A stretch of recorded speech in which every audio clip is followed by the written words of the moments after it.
Dr. Muhammad Nirsyad Safiro ini baru mulai bekerja di RSUD Kabupaten Morotai pada Desember 2022 lalu.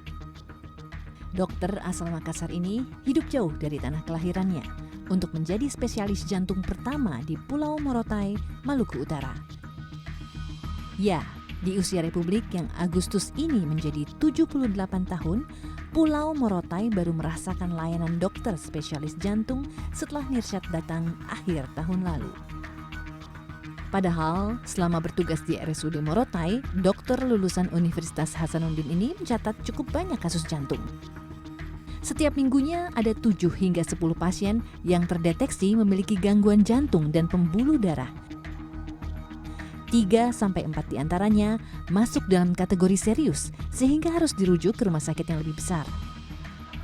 Menurut catatan pasien jantung di RSUD Morotai, pasien anak-anak cenderung mengidap penyakit jantung rematik, sementara pengidap penyakit jantung koroner berada di rentang usia 30 tahun ke atas, dengan laki-laki sebagai pasien dominan. Memang butuh diagnosis yang tepat. Nah, itu membutuhkan alat-alat yang mumpuni untuk saat ini. Cuman memang karena keterbatasan di pulau ini, karena di pulau ini sebenarnya kecamatan sangat jauh dan sangat terpencil sehingga agak sulit untuk menjangkau fasilitas kesehatan.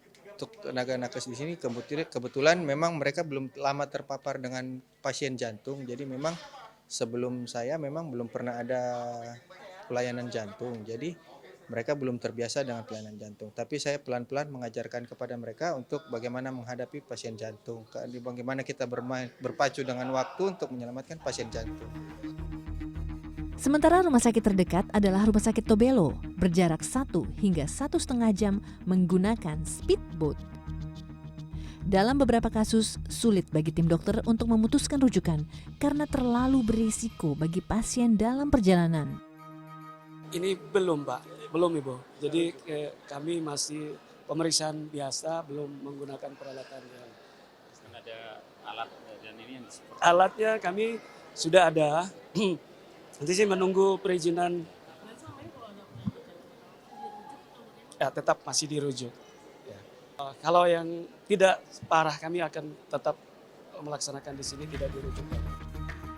Kurangnya SDM dan alat yang mumpuni ini membuat warga antusias ketika adanya bakti sosial pemeriksaan gratis dari Dokter Jantung Jakarta. Alat yang digunakan pun menggunakan alat-alat mutakhir yang belum pernah mereka lihat sebelumnya. Alat-alat seperti ini belum ada, nanti sih dari Jakarta datang baru bisa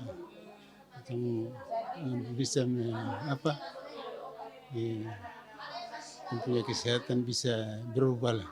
Alhamdulillah ada dokter yang datang, makanya kita bisa berobat anak, ya, anak kita. Harapannya anak kita sehat.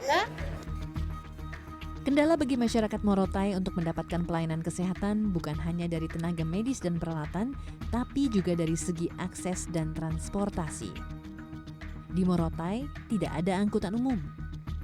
Hanya ada bentor sewaan atau menyewa kendaraan pribadi. Akibatnya, biaya transportasi menggelembung. Padahal mestinya pasien jantung harus kontrol sebulan sekali. Jadi jarak ke rumah sakit mereka butuh waktu untuk menempuh. Selain waktu, mereka membutuhkan biaya.